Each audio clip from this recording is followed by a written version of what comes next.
right, so my name is Shayne. We're here to talk about brand building. I'm going to be asking this crew of incredible brand builders to kind of go over their specific niche and genre, because it kind of differentiates on depending on what you write or what you do for a living. I myself was a fantasy author. I tried to go to New York and get a literary agent. It didn't work. So I tried to do self-publishing, and I realized that the only way that I would be able to make a splash is if I really had a unique brand for myself. And so I really focused on building my covers around that, building my sense of humor around that, my ad copy, and really just making sure it all worked together. And one of the biggest things that I found is that you have to be genuine. If you try to just put on a mask, readers will see through that. So that's my biggest piece of advice. But I'm going to let these guys introduce themselves, guys and gals, and tell a little bit about what you do, what you write, and then we'll kind of get into questions. Hi, how's it going, everyone? My name is Scott Moon. I'm one part of Keystroke Medium. We're a podcast. We interview writers and talk a lot about books and things like that. I'm a science fiction writer, write some fantasy. My main things are I do Dark Landing with Craig Martelle, The Terror Strike Wings with Richard Fox, and The Last Reaper with Shayne. As far as what we'll talk about with branding, a lot of ours has been pretty organic, definitely learning as we went, and some things like that. So looking forward to it. Thanks for having us. Hi, I'm Josh Hayes. I'm the other half of Keystroke Medium. I wrote Terra Nova Chronicles with Richard Fox, and my series is called the Valor Trilogy. And we build our brand not on our books, but on us. And so that's what I'm going to talk about today.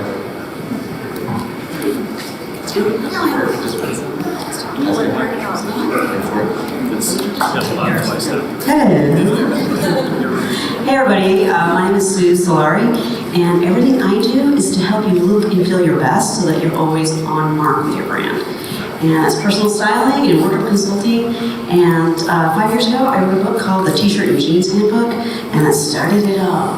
I thought I needed a product, working with clients in their closets and take them shopping.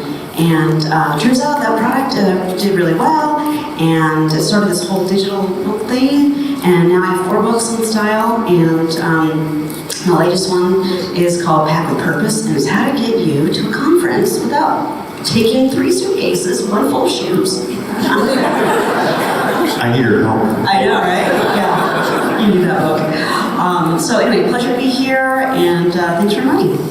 So this mic is way better than the one that sounds a lot. I'm Mal. For those of you who heard me before, I sounded like a 6-year-old drag queen then. Now I sound like a 90-year-old drag queen. That talk about me. So I write science fiction. I write a lot of science fiction. I have some co-authors, and we've created a thing called Aeon 14 together. Today, my 92nd book came out in Aeon 14. And my goal is to have 500 books by 2030, all in Aeon 14. I plan on writing books in Aeon 14 until I die. That's my goal. And that might be very soon if I keep up this pace.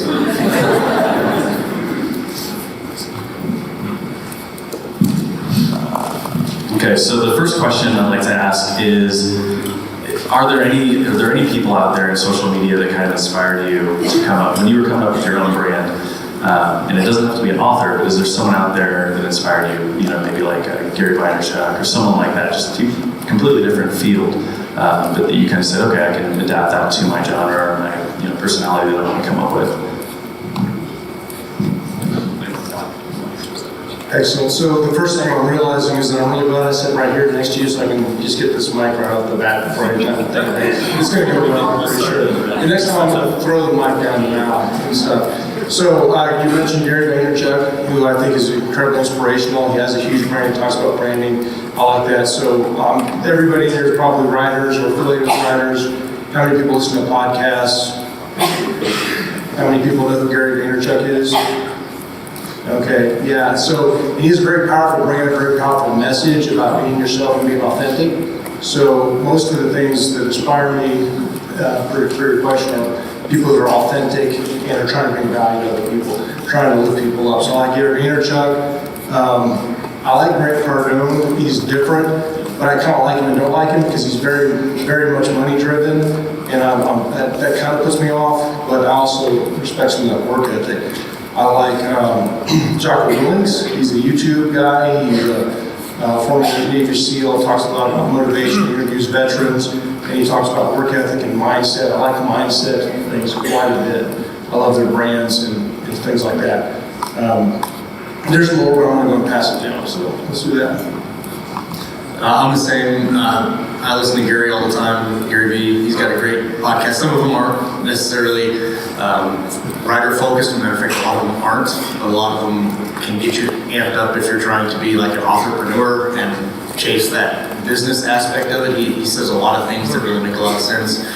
I listen to a lot of craft podcasts. Like I listen to Writing Excuses. I'm sure everybody's heard that with Brandon Sanderson. It's a really good podcast for like specific craft things. Hank Garner has a really good show. If you're wanting to know, he has a really good show. He's a really great guy. And when you talk about being authentic, Hank is really authentic. For basing our stuff on it, our show was basically an accident. So we had no idea what we were doing when we started, and so we didn't seek out people to model after. We just kind of did what felt natural to us, and that kind of shined through in our show. And we got a lot of people that said, you guys are, when we came to 2017, the first one, a lot of people said, you guys are the same in person as you are on your show. We're like, yeah, because that's us. It was kind of an accident, but it worked out for us in that. Okay, I'm trying to figure out what I'm going to say. So I guess for how I want to try and inspire people is helping them figure out what they want to feel and how that translates to their image and then how that rounds out everything else that they're doing.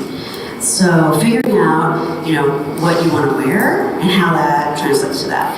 And when I think about people that are, luminaries that I followed, so they're designers and stylists, famous ones like Rachel Zoe, who started out in New York and was in the fashion business, went to LA, started styling celebrities. And then she created a book and a TV show that she became kind of known for. And what I love about her is that her brand is bohemian, she wears maxi dresses, and she always is on point with that. And so I look around the room and authors throughout this conference. There's a couple of people that stand out. So you know all about my living out there, right? But Amanda Clay is a thriller writer, and she thinks she might be in the room. And thriller romance, she's back there. And of course, you guys all know Shayne Albright.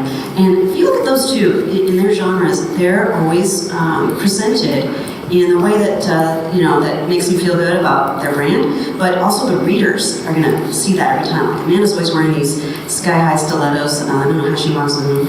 Red stilettos, and she's got a little blazer and skinny jeans, and she looks adorable. And Jamie has kind of a boho thing or a rocker chick thing, so she's got like a leather jacket and a kimono. It's kind of my deal. Leather jacket, kimonos are my favorite things. So identifying those components that are always on brand, and just like what Mel does. Hope that answered the question.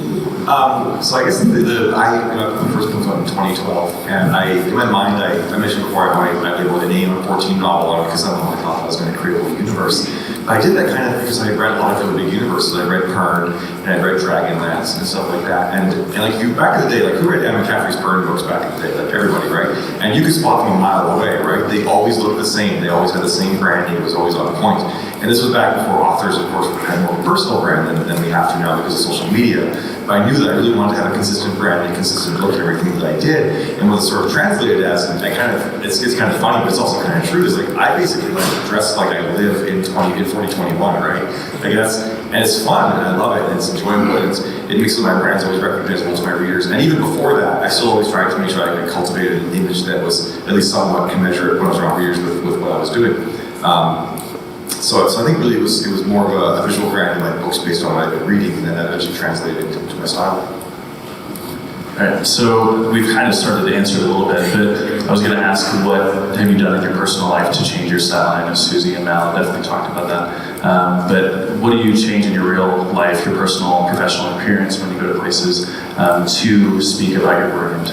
If you can talk about that, and then we'll go into social media and how you translate it there. So Mal, if you can go first.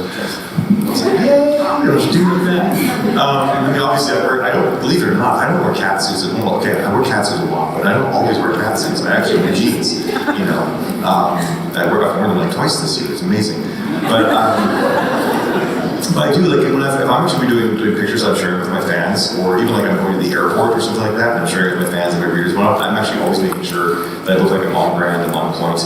I'm an author, like I haven't appeared as an author not in a cat suit since June. Was when I first started this, so I mean, because I only came out as female in May, so it's all actually fairly new for me.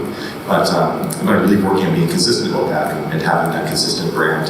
And I also think possibly in my presentation, I try to make sure that aside from fashion, which is something I'll talk about now, my topics have always, I try to keep them on brand, talking about science, talking about characters and how I think the society is going to move in the future and stuff like that. So I kind of make sure that I can talk about all sorts of boring things like woodworking too, because I love woodworking. That's not going to be an on-brand topic to talk about with people in these sorts of situations. So I try to keep everything sort of in that. And it's not that I don't love it. I love all these things I do just as much, so it's great. It's just making sure that I focus on the things that are going to work for me at the time. I can speak some more to that. So whenever we show up anywhere, we are in prospect mode. So we have an opportunity. And even, at Costco, right? So I'll run into people shopping for, grapes and whatever, and they're like, oh no, there she is. Dang, I'm still in my pajamas. Like, I can't let her see me, So it's an opportunity to connect with another individual. So whether that's your reader, or for me, it's with a potential client. I have a lot of clothes, and I just don't like leaving my friends at home. So I'm always like, wanting to look cute and wear my clothes. But that just comes natural for me because I'm an artist and creative, and I love it. But I know that it's an opportunity for me if I go out to Costco and for whatever reason, I didn't put on mascara and lipstick and jeans and a cute jacket, I would not feel like myself. And so I know that I would not show up as big and bold and bright and make connections. So that's what, that's what kind of it is about, right? Yeah, just how you change your physical appearance. I mean, like, for all we know, Josh might not even have hair. Like, I've never seen hair. Baseball caps? On brand. It's like too long beard stuff. Yeah. It's kind of a fake beard. So mine has nothing to do with fashion. Yes, I wear free t-shirts. That's my thing. I like free t-shirts. But so for me, all I do is present just who I am all the time. So I'm 100% honest all the time. So if I'm having a problem in a book, I will post that about. A lot of authors like to keep some stuff compartmentalized or whatever. I don't. I lay it all out there. On the show, I talk about things that have not worked.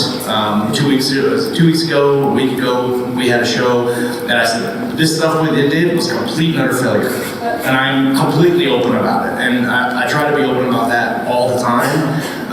And it's not like I don't want to put on, I'm not saying you guys are putting on an act or anything like that. I don't want to do anything that's different from what, I go to work and I work in my pajamas. And that's I want to do my show in my pajamas because that's how honest I am, and I think a lot of people will get that. They understand that realism and that they can connect with me because I'm just a guy in my pajamas talking about what's personal to me, and I can connect with people like that. So that's what I try to do all the time, is focus on just who I am and allow people to see that honesty all the time.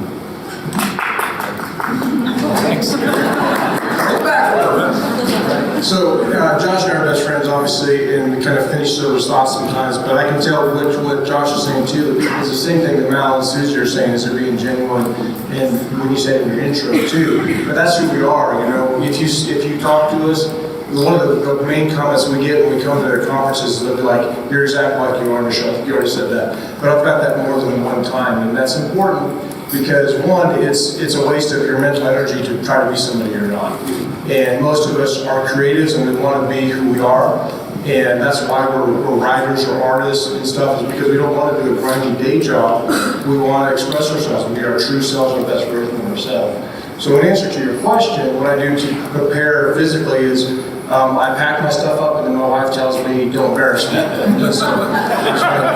That's usually what I try to do. I do believe that there is from a mindset perspective, if you get up and you get yourself ready physically, however it is, whether it's Mal or Josh's free t-shirts, you go through your routine, you get ready for the day, you dress for the day.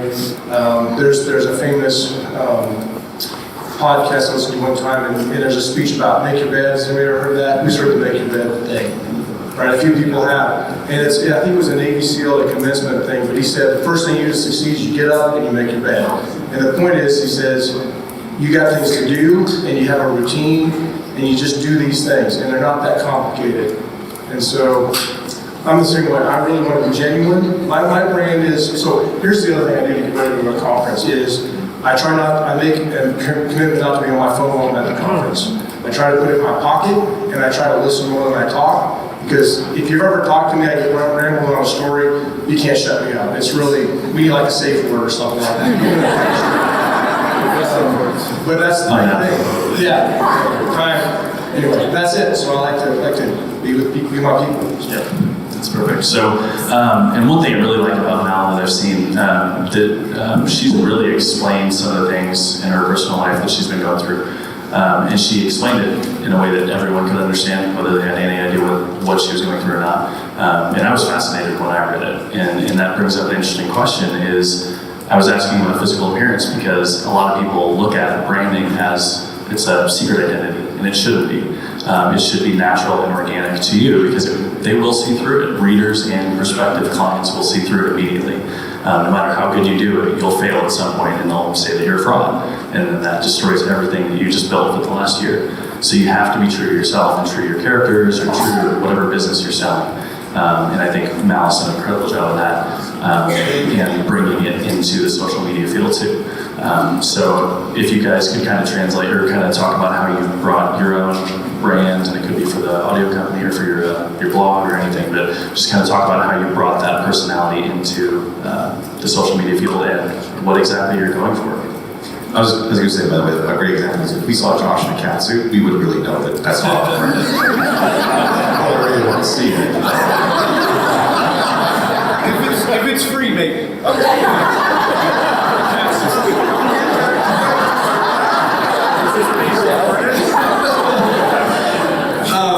So, like, I know we've come here to talk about branding on books and different things. When I started out, like Mal, he brands AM14, which is his books. I have several different series, and they're not really branded as a series. They are, but I brand myself as an author. When I started out, I branded myself as an author who could finish a project, and that opened up a lot of opportunities for me as an author. So because of Keystroke, I got into some anthologies.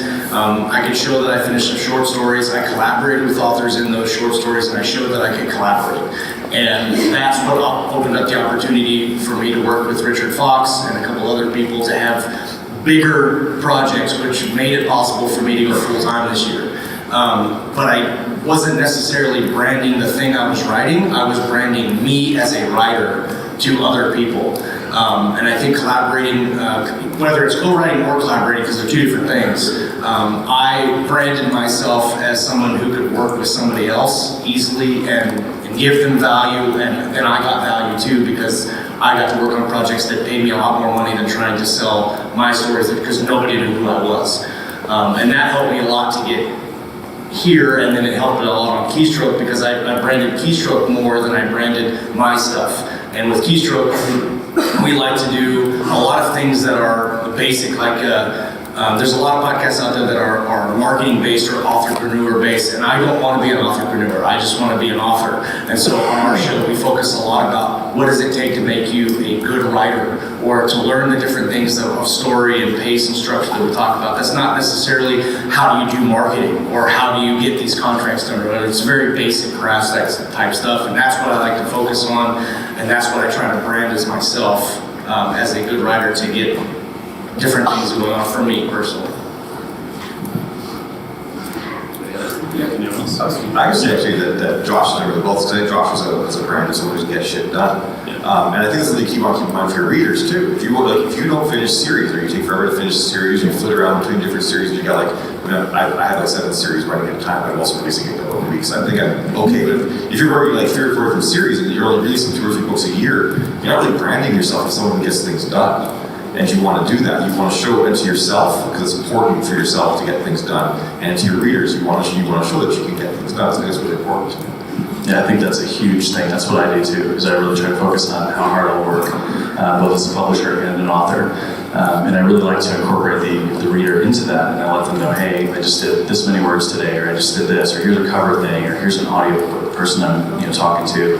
I always try to keep them up to date on the business side, so that they see it's not just me sitting there with the journal and just writing words and taking my sweet time. There's all these other aspects that indie publishers have to do. And without traditional publishing behind us, we have to do all of that ourselves. We have to take off the writing hat, put on a marketing hat, and then take that off and put on an advertising hat, and then you've got your brand, and then a cat suit eventually. But I would like to ask, what's your favorite part about your brand? On a personal level, like what's the thing that gives you the most joy and you have the most fun with doing? Mine typically is my characters are all pretty much assholes, and so I have a lot of fun. That's just kind of me too. I'm just a snarky guy, and I always tease my readers, and then I go through my ads and I'll find those negative comments that we all just want to shoot a nuke at, and I'll troll them. I'll troll them right back, and then I screenshot that, and then I erase the name so no one can see it, and I put it back in the group, and I say, troll on, wayward son. And the readers just love it, because they just jump in there. So that's one of the things that I love doing about my brand.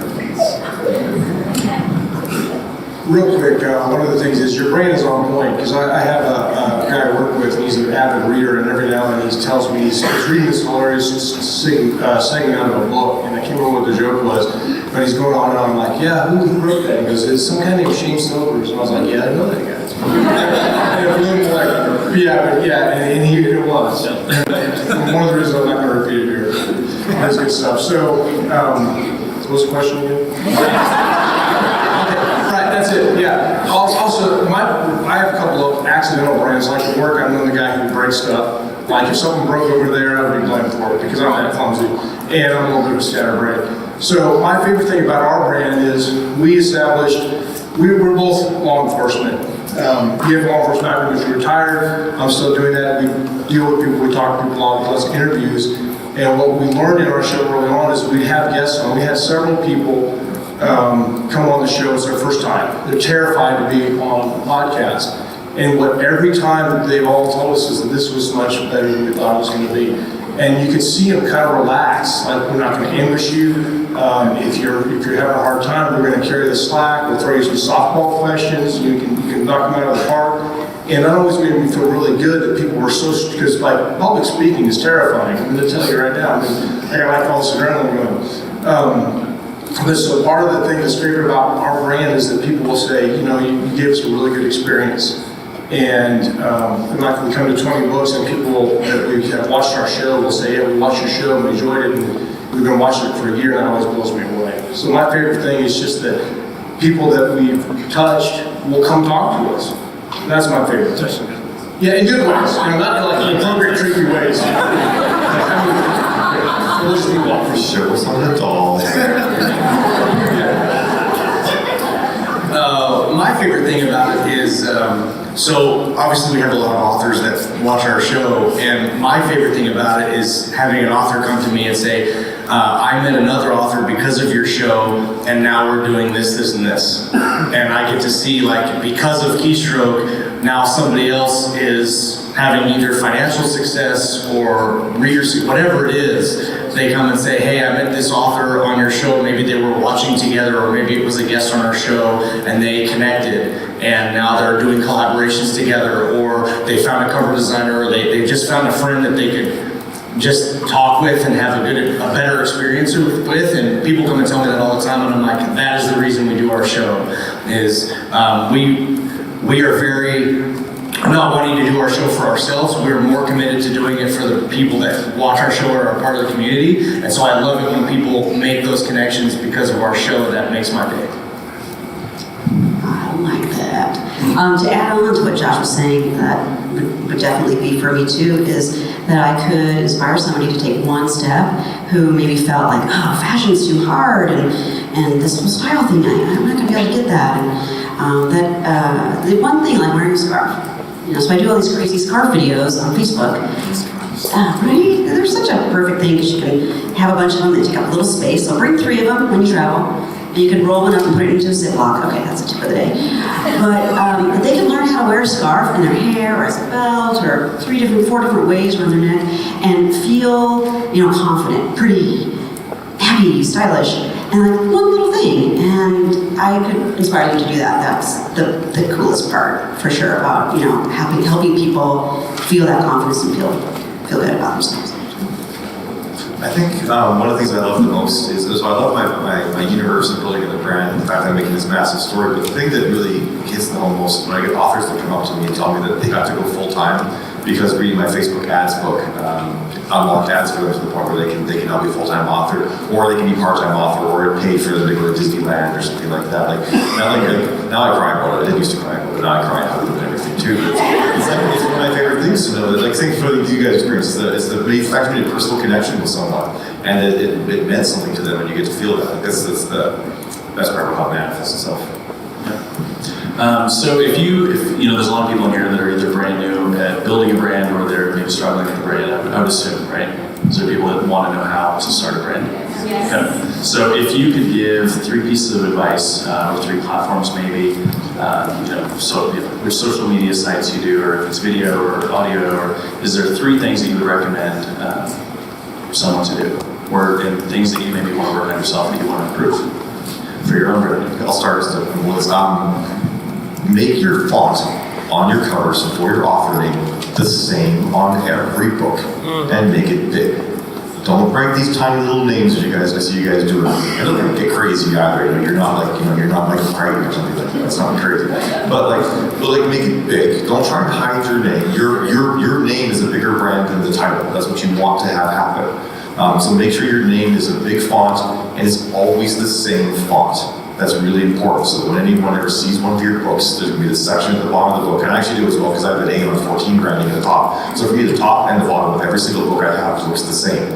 So you can spot one of the covers a mile away, even if it doesn't have a really hot chicken and cat suit on it, even if it has spaceship ass. That's like one of my books. Shoot, I had 2 more that would go. Oh, the thing is, I'll just do 2. Pick one social media platform. Don't think that I'm going to Pinterest, I'm going to Instagram, I'm going to Twitter, Tumblr. No, don't go on Tumblr. I'm going to Facebook. Pick one social media platform that you own and that you use it like a user before you try to market on. So you really understand how other users are using it, where they go, what they talk about, and that sort of thing. And like Scott was saying, listen to people. Use those social media platforms as much to listen to other people and what they want to do and what they're interested in and whatnot, as much, in fact, much more than you talk. Because that way when you talk, you'll be able to say what they want to hear. Or what they're interested in, not just trying to say what they want to hear, but you're going to know how to talk to them. And then once you get one platform nailed, then move on to another. Don't spread yourself too thin. There's none of us that can do 9 major social media platforms. It's just not possible. You still have to make sure you stay focused. Still my social media. But yeah, to that point about say, Facebook. All right.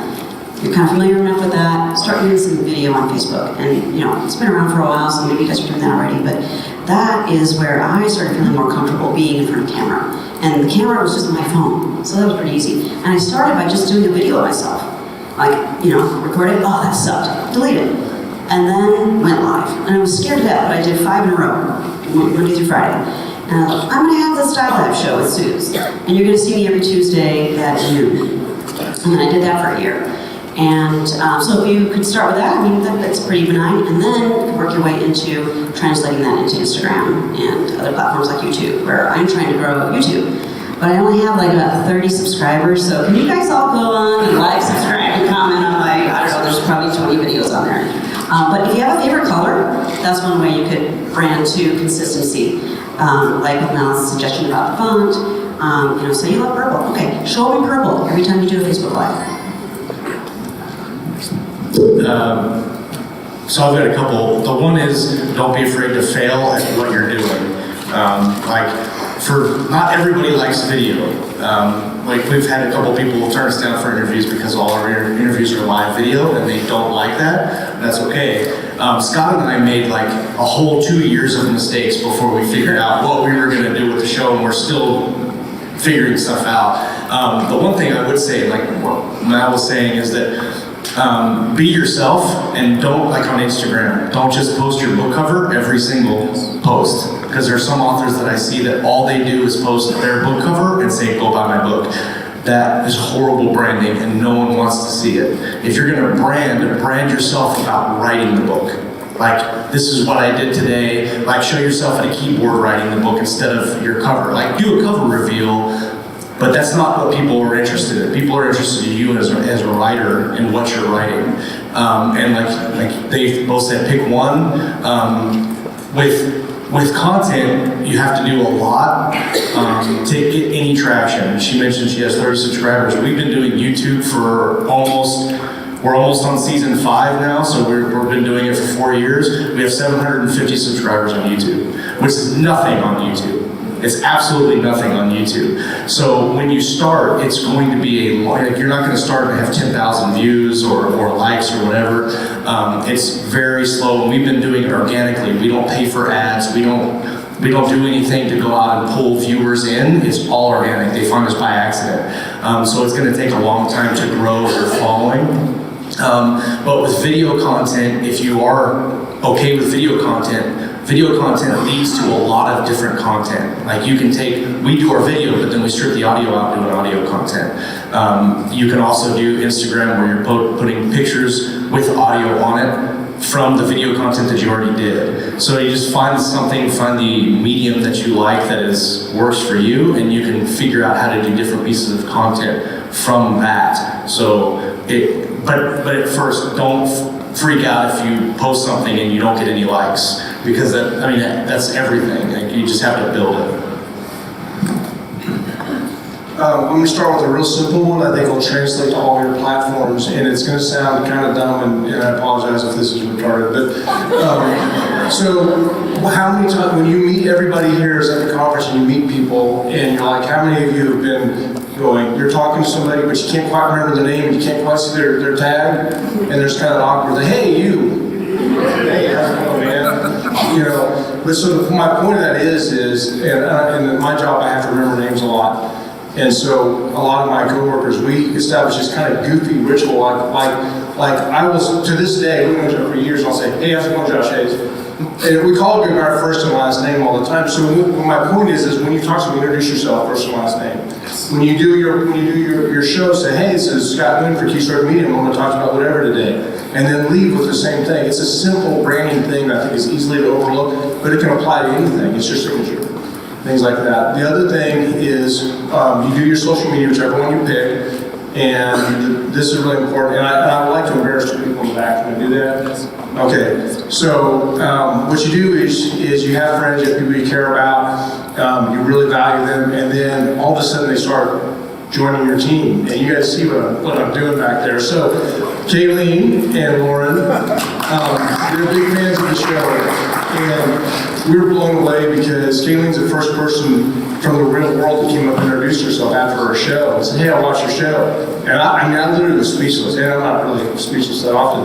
But they do an enormous amount of stuff for the show. They do the things that they're good at, that we're not so good at. And so if you have a team and you work together, even if it's just like two friends that's starting out, it's easier with a team. And you know, everybody's got something to bring to it. So that'd be my main advice. The biggest thing is introduce yourself all the time. Get in the habit of doing it in your daily life to people you don't even know. You know, your waitress, hey, how's it going? You call them my name. Ask people their names, and then tell them your name. And do those things, and do it in person, do it in your social media. It's really good, and it helps us connect as people rather than just tweets on the phone, right? I'd just like to add that, like personally, when I was doing this, I was working in a bank full time. I was writing my first book. I was trying to figure out how to do all this, and it was stressing me out. Thinking about making a brand and getting on all these different social media places and doing video and Instagram and all this stuff that I didn't care about. It stressed me out. And so what I told myself was just pick one. And so I went to Facebook, and then I said, okay, just be yourself, just be natural. Don't try to be like someone else, just be yourself. And so I started celebrating my twisted sense of humor, and I started just, going with that. And you just own those weird things about yourself because the readers are gonna fall in love with those weird things about yourself. So a brand isn't a billboard. They're two different things. So when you're being your brand, you need to be yourself and celebrate those quirky things. And if If you want to start doing video, you don't have to wait till you've got some studio or some professional setup. Use your face, use your phone. People like that that's like organic and natural and authentic, and they say, wow, this is just a regular person like me. I'm going to check out their books.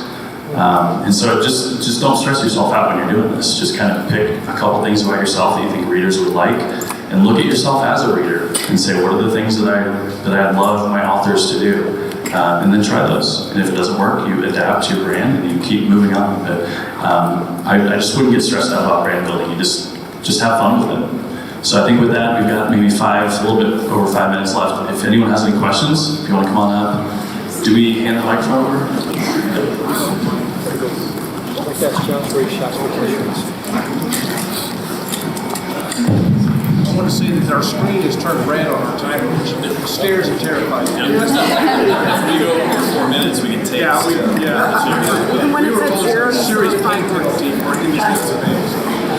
So my question is for everybody. I'm pretty comfortable with my writing. I kind of hide behind my writing, but I'm not really comfortable with putting myself out there. Like I hate being on camera. I don't like having my picture taken. My Amazon photo is my cat. You know, do you have any advice for those of us who are maybe a little bit less inclined to put ourselves out in front of the world to brand ourselves effectively? Why don't you have a stuffed cat on your shoulder? Well, that's a darn good question. I'm not saying you should do this. There are things like that. You can actually build that into your Well, brand. that's a good point. That's true.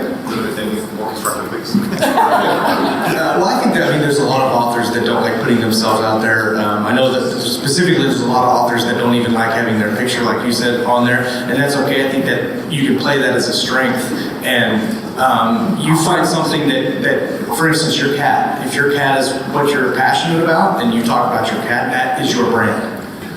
You can use that to your advantage, and then people will come to you as, hey, that's the lady with the cat on your Amazon profile, and they'll appreciate that because that's what you're building as your brand. Okay. Thank you. Hi guys. I started out writing in a pretty disparate genre from what I've ended up in. I started out with travel memoir, and I branded myself sort of fairly consistently across that as a bit of an idiot. Very British, a bit rubbish, pretty much everything, and I get hurt a lot. And now I write sci-fi, and all the branding still exists from that, and I'm on the same pen name. So my Amazon author page is mentioning, sort of all the stupid things I do, and it's sort of really silly. Have you got any advice on how I can sort of solve that kind of problem? Okay, so first of all, I don't think it's a problem at all. Yeah, I don't think it's a I think keep doing what you're doing, double down on it, keep going, and just move on. Keep pushing your personality yourself. Take all of your travel stuff and rewrite it as though you're traveling to different planets in sci-fi, but like leave all the stuff the same and make it like it's your sci-fi books and you're like visiting places your characters and everything. You can like take all those books and repurpose them into sci-fi books.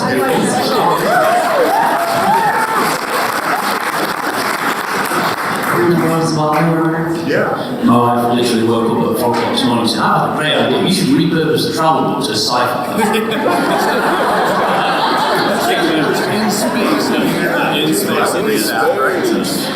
Thanks, guys. So I spent much of 2019 getting really comfortable with putting my authentic self out there and owning my personal brand. But looking back on what I've done this year, how can I gauge how well I'm doing? So I can look at where we came from 4 years ago and look at where we're at now and see that we have grown. But I still fall into the trap of look at where this other person is at. Like I mentioned Hank Garner earlier, and Hank Garner's show was massive. So whenever I compare our show to Hank Garner's show, our show is nothing compared to Hank's. But from where we were 4 years ago, we're like way above where we're at. And I can look in certain rooms, mostly sci-fi authors and most sci-fi authors, and go, I know that person, I know that person, I know that person. That's super cool because I can send them a message and say, hey, what about this? And they'll respond to me. And that is the gauge of which I can say, okay, we've made it somewhere. So I guess it just depends on what your goal was when you started. Like, did you have a goal in mind to get to a certain place, and have you made that or gone past it? Yeah, I think probably would have helped if I had more tangible, measurable goals other than like more better reader engagement, that kind of thing. Yeah. But you can establish those now. Yeah, I guess I can. So you said reader engagement. Do you give them open-ended questions? Yeah, and I've been getting more responses. Yeah, and that's great. That's feedback. I mean, so what I would do, I had the same problem. And so what I would do is I would make sure I get those new readers, and I would interact with them like in real conversations, not just thanks, glad you love the book. Like I would say, who's your favorite character and why? Like what did they change about your life? Like give them really open-ended questions so you can establish a relationship. Because doing that for me, I had the same problem. But doing that for me for a couple of years got me where I do my own con now with my readers. Because so many of them were like close friends that they wanted to come see, meet each other and me in person. So yeah, that's how you track that, is through readership engagement by real conversation. All right, thanks. Thanks, guys. Do we have to stop now or again? No, we have a couple. Just stop on the screen. So, hi, Carolyn Mercer here, taking your advice immediately. So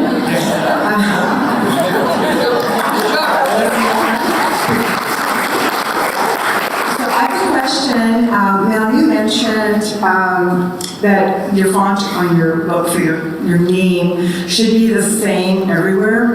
And I'm wondering if you are applying that to title as well. If your font should be the same on all your titles, if your brand is reasonably consistent, and, you know, okay. Yeah, so I have, in a series, my font is always the same on all my titles. It's the same color, it's in the same exact same place and stuff like that. So the breakdown of how my books visually look for every single book in a series is always the same. At over 92 books, I probably only have 3 or 4 title fonts, so I am very consistent, but some books get special brands because I'm trying to, some books I specifically write a different series because I'm trying to hit a different market, so I might actually use a more cursive font or a different type of font and style. But I really do believe that if you do change your font, for your title, it needs to be because I'm establishing a brand, because I'm trying to hit a particular market with this font. Okay, so for a series, it would be, let's say, okay to have one particular font for this series, but to make sure I keep my name font the same. So are you saying I should apply that to like my Facebook page, my web page as well, the name? That's what I do, yeah. Actually, I use the exact same font everywhere. Well, I'm gonna have to go back to the work. As much consistency as possible. Yeah. Sounds best. Hi, I'm MS Kaminsky. I feel like I kind of have to list my name. My question is though about pen names. I have quite a long name, and I've also considered writing other genres. How do you maintain authenticity while also having more than one author name and genre that you write in? Well, I have a pen name, but I know a couple people that do, and I would just be, so the pen name is for the books, it's to separate the books, it's not necessarily to separate the person. So you can still be you on your main thing and just say, this is my pen name for this series, and still be you, the same person under that pen name. Unless it's something you don't want to be associated with. Well, I actually, what Mel was saying about her not sharing woodworking, I thought kind of applied to pen names, where maybe your ex-genre authors might not want to hear about this, and your other authors might not want to hear. I guess I would think that, I guess with regards to people who write like erotica and also are like, they write like children's stories and like that, and they have to do it, and keep the secret separate. I literally know people who do this. I feel like otherwise, like what Josh was saying, that it doesn't, you're going to get some crossover, like Catherine Christian Brush says you get about 10% crossover between entirely different projects. So you'll get some crossover between pen names. I don't think it's going to hurt you too much. You might want to segregate your mailing lists so that you're not beating people up with something they don't care about. But yeah, there's no harm in it. That way you can still be you. Because unless the reason is that you can't show you to someone, you should just be you all the time. Because it's exhausting to build on a brand. Thank you. Jump to Scott. No, I was just saying 1 minute. Go for it. Yeah, probably one more question. Since I can't wear a suit like Mal does and get away with it, it's not the bill for it. Should I spend more effort on branding my product or branding myself? What's the pro? What's the con on that? So do you write fiction, nonfiction? What? Sci-fi, various types, not just space opera, not just this or that. Okay. Well, if you write several series, it depends on if you're trying to focus on one series or not to really make a lot of money or whatever it is, a lot of success. But I would typically focus on the series branding first. and that kind of sets you up to have your name branded like Mal was saying, where it's a certain font or whatever. Then as you get readers, you start introducing yourself and your own quirkiness or your own interests and hobbies and whatever it is. But they need to know about the product first. Like in my experience, when I was new, no one cared who I was. I had to sell them on the book. Great. And then once they liked the book, then they give a shit about me. So. And I think that's it. So I thank everyone for coming. I'm sure we can walk around a little bit. So you can ask questions. Thank you.